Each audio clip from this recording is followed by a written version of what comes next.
ශාසන ඉංජිනේරුවරයෙක්. මෙතන ඉන්නවා අපේ 700ක BYD සමූහයක්. ඒ 700 නියෝජිතයෝ ඉන්නේ. ඒ සියලු දෙනාම BYD රථ ජෝන් කීස් ආයතනයෙන් ඕඩර් කරලා තියෙන්නේ. හරිද? ඒ ප්‍රශ්නේ තියෙන්නේ දැනට මාස 5ක් වෙනවා. එයා BYD රථ වරායට ඇවිල්ලා දැන් මාස 5ක් තිස්සේ දිරනවා. ජෝන් කීස් ආයතනය මේ මොහොත වෙනකන් ඒ සම්බන්ධ කිසිම ක්‍රියාමාර්ගයක් කරන්නේ නැහැ. දැන් උසාවියේ නඩුවාර කීපයක් තිබ්බා. අවසාන නඩුව කීපයක් තිබ්බා. දැනට අවසර දීලා තියෙනවා බැංකු අපකරයක් මත එම වාහන ලබා දෙන්න. නමුත් ජෝන් කීස් ආයතනය ඒ සම්බන්ධයෙන් කිසිම ක්‍රියාමාර්ගයක් ගන්නෙ නැහැ. කල් මරනවා. දැන් මාස 6ක් වරායේ දිරන වාහනයක් තමයි අපිට ලැබෙන්නේ. ආයතනය අපිට අවස්ථා 3ක් දුන්නා. මීට මාසයකට කලින්. එකක් තමයි අපි දීපු මුදල් මාස 4කට පස්සේ අපිට කියනවා රිෆන්ඩ් කරනවා කියලා. ඊට පස්සේ කියනවා ඕන රැඳී ඉන්න පුළුවන් වේටිං ලිස්ට් එකේ. සහ BYD C-Line 5 කියන වාහනය යන්න කියලා. ඉතින් ඩොල්ෆින් තියෙන කෙනෙක් 1 මිලියන් 10 මිලියන් ඉන්වෙස්ට් කළා. තව මිලියන 6ක් වැඩිපුර දීලා C-Line 5 වලට යන්න හැකියාව තියෙනවද? එහෙම අවස්ථාවක් නැහැ. එයාලා අවස්ථාවක් දෙනවා තව මිලියන 6ක් දීලා එයාලගේ තියෙන වෙන වාහනයක් ගන්න කියලා. එහෙම හැකියාවක් නැහැ. ඇත්තටම කිව්වොත් එනකොට අපිට තියෙන එක ඔප්ෂන් එකයි යාලා දීපුවෙන් අවසාන ඔප්ෂන් ඉවරලා තියෙන්නේ. තව දුරටත් වේටිං ලිස්ට් එකේ ඉන්න කවදා හරි වාහනේ දෙයි. කල්පයක් ගිහලා හරි දෙයි. මාස 6කට ආසන්නයි. අපි අදාවේ ජෝන් කීස් ආයතනයේ අදනේ පළමු වතාවක් නෙමෙයි මේ තුන්වෙනි වතාව.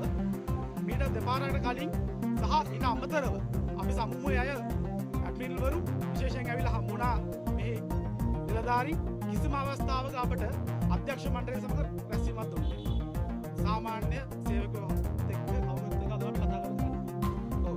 අනිත් එක ඊටාම වැදගත් කාරණේ තමයි මේ ඉන්නේ සාමාන්‍ය පෙට්‍රල් වෙහිකල් එකට යන අය වගේ නෙවෙයි. මොකද මේ අය බොහෝ අය 50% විතර මේකට ගෙදර සෝලා ගහලා දෙනවා මේ BYD කාර් එකේ. almost 2 මිලියන් දෙකක් විතර ඒ වෙනුවෙන් වැය කරලා තියෙනවා. ඊට අමතරව තව වැය කරලා තියෙනවා charging point තවත් මුදලක්. ලක්ෂ එකමාරක් විතර. ඊට අමතරව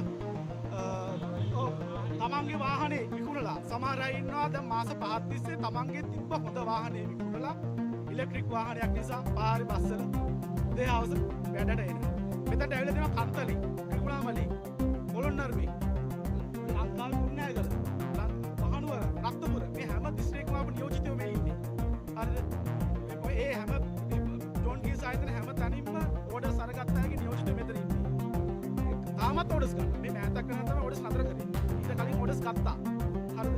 ඒ ගත්ත කියන්නේ මේ නඩු ප්‍රශ්නය තියෙද්දි මෙයාලා ඕඩර්ස් ගත්තා. දැනුවත් කරු වර්ධන. නැත්තම් මිනිස්සු අමාරු දන්නේ නැහනේ. දැන් ඔප්ෂන් නැති වෙලා තියෙනවා. මාස 5ක් විතර දැන් මොකද කරන්නේ? අපේ වාහනේ වරායි දෙනවා. අපි වෙන වාහන හොයන්න ඕන. අපිට දෙවෙනි කාරණේ අපි මේ මොහොතේ අපිත් එක්ක කතා කරන්නේ 49 කිලෝවොට් වාහනයක්. කිලෝවොට් 70 වාහනයක්.